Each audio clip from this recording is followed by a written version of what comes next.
Hello guys, 1503 से 1506 का समय एक ऐसा समय था, एक ऐसा रहस्यमय पीरियड, एक ऐसी रहस्यमय शताब्दी थी जब एक मिस्टीरियस, एक ऐसी रहस्यमय पेंटिंग बनाई गई जो विश्व की सबसे महंगी पेंटिंग और सबसे देखी जाने वाली, लिखी जाने वाली और एक इतनी ज़्यादा खूबसूरत पेंटिंग बनाई गई जिसकी चर्चा विश्व के लोग आज भी करते हैं गाइज, और जिसकी कीमत का अंदाज़ा आज भी नहीं लगाया जा सकता। एक ऐसे महान कलाकार ने एक ऐसी महान पेंटिंग का और एक ऐसी महान चित्र का चित्रण करा जिसको देखकर आज भी लोग हैरान हो जाते हैं कि आखिर ऐसी पेंटिंग कैसे बनाई जा सकती है। तो गाइज आज की इस वीडियो में हम बताएंगे दुनिया की सबसे ज़्यादा देखी जाने वाली, लिखी जाने वाली और दुनिया की सबसे ज़्यादा मशहूर पेंटिंग, और जिसका नाम है मोनालिसा।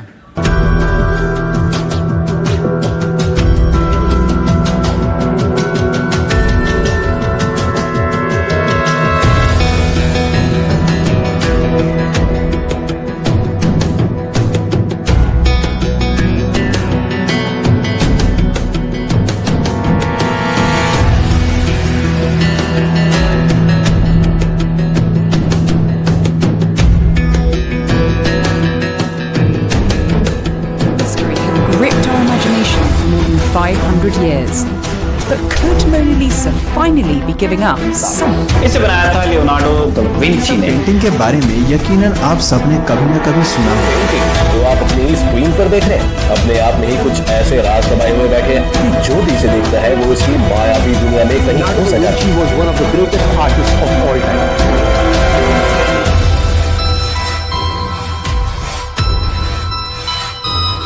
तो गाइज आज की इस वीडियो में हम आपको बताएंगे लियोनार्डो दा विंची, जो एक विश्व के सबसे ज़्यादा प्रसिद्ध चित्रकार, यानी एक सबसे ज़्यादा बेहतरीन चित्र बनाने के लिए और सबसे ज़्यादा खूबसूरत पेंटिंग बनाने वाले चित्रकार थे, जिनका नाम था लियोनार्डो विंची, जिसने दुनिया की सबसे ज़्यादा बेहतरीन पिक्चर बनाई जिसका नाम था मोनालिसा। आज की इस वीडियो में हम आपको मोनालिसा के बारे में बताएंगे पूरा, कि उसके full A to Z information, कि आखिर मोनालिसा पेंटिंग किसने बनाई, कब बनाई और किस तरीके से बनाई गई, ये सब बताएंगे। चलिए वीडियो स्टार्ट करते हैं। तो गाइस हम आपको मोनालिसा की कुछ डिटेल्स बता देते हैं कि मोनालिसा लियोनार्दो दा विंची के द्वारा कृत यानी कि लिखी गई एक विश्व प्रसिद्ध चित्र है। ये एक विचारात्मक स्त्री का चित्र है जो अत्यंत हल्की मुस्कान लिए हुए है। ये संसार की संभव सबसे प्रसिद्ध पेंटिंग है जो पेंटिंग और दृश्य कला की प्राय मानी जाती है। यानी गाइस ये कल्पना है, रियल स्त्री नहीं है। तो गाइस 15 अप्रैल 1452 एक महान चित्रकार लियोनार्दो दा विंची का जन्म इटली में हुआ था। लियोनार्दो दा विंची को ज़्यादातर लोग उनकी पेंटिंग के लिए पहचानते हैं, जबकि वे एक महान आविष्कारक भी थे। उन्होंने आर्किटेक्चर, जीव विज्ञान और शरीर की रचना के विज्ञान पर भी खूब जानकारी जमा की थी। हम आपको बताते हैं कि लियोनार्दो दा विंची की जो दूसरी पेंटिंग है उनके क्या नाम है। तो एक जो पेंटिंग है वो है saint Jerome in the wilderness and adoration of the Magi, और दूसरी है द लास्ट सपर, जिसका श्रेय विवाद से दूर है, जिसमें से जो सबसे प्रसिद्ध है वो है मोनालिसा की। तो गाइस हम आपको मोनालिसा की पेंटिंग के बारे में कुछ डिटेल्स में बातें बताते हैं, जैसे कि ये चित्र 30 इंच से थोड़ा अधिक लंबा और लगभग 21 इंच चौड़ा है, जिसे महीने दाने वाले सफ़ेद मीनार पर चित्रित किया गया है। दा विंची के समय के इतालवी चित्रकारों की पसंदीदा लकड़ी, जिसके पीछे आधिकारिक लोवर मुहर लगी हुई है। यह चित्र किसी समय आज की तुलना में अधिक चमकीला रंग का था। और ये बोलो। तो गाइस हम आपको ये बताया था कि मोनालिसा की कुछ खास विशेषताएं, कि किस तरीके से पेंटिंग को चित्रित किया गया था और वो इतनी मशहूर क्यों है। तो जालीदार घूंघट, मोनालिसा के बाल, उसकी त्वचा की चमक सभी पारदर्शी रंग की परतों पे बनाई गई थी, जिनमें से प्रत्येक के केवल कुछ अणु मोटे हैं, जिससे महिला का चेहरा चमकता हुआ दिखाई देता है और पेंटिंग को एक अलौकिक, लगभग जादुई गुणवत्ता प्रदान करता है। तो गाइस हम आपको ये बताया था कि जो मोनालिसा में जो मोनालिसा की पेंटिंग है जिसमें वो महिला है, वो किसको देख के बनाई गई है। तो गाइस वो बनाई गई है फ्रांसिस्को देल जियोकोंडो की पत्नी लीजा गेरार्दिनी को देखकर बनाई गई है। ये तस्वीर फ्लोरेंस के एक गुमनाम से व्यापारी की है।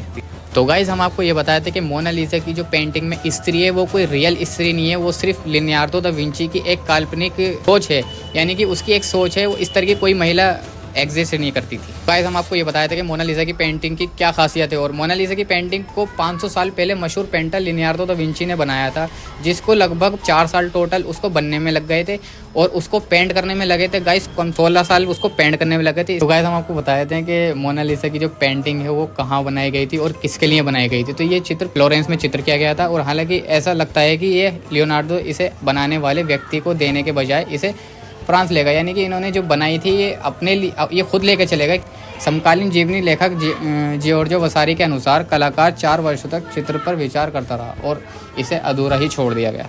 तो गाइस हम आपको बताते हैं मोनालिसा की पेंटिंग दुनिया के सामने कब आई। मोनालिसा दुनिया की सबसे मूल्यांकन यानी कि सबसे महंगी पेंटिंग है। ये 1962 में 100 मिलियन अमेरिकी डॉलर के साथ इतिहास में सबसे अधिक ज्ञात पेंटिंग बीमा मूल्यांकन यानी कि गिनीज वर्ल्ड रिकॉर्ड रखता है। यानी कि गाइस इसने गिनीज वर्ल्ड रिकॉर्ड रखा है। तो गाइस 1962 के बाद ये इतालवी कलाकार लियोनार्डो दा विंची द्वारा बनाई गई आधी लंबाई की चित्रकारी है। मोनालिसा इतालवी पुनर्जागरण से संबंधित एक चित्रकारी है। इसे दुनिया में सबसे प्रसिद्ध, सबसे अधिक देखी जाने वाली, सबसे अधिक लिखी जाने वाली, सबसे अधिक प्रदर्शन की जाने वाली कला की सबसे पैरोडी वाली कृति के रूप में वर्णित किया गया है।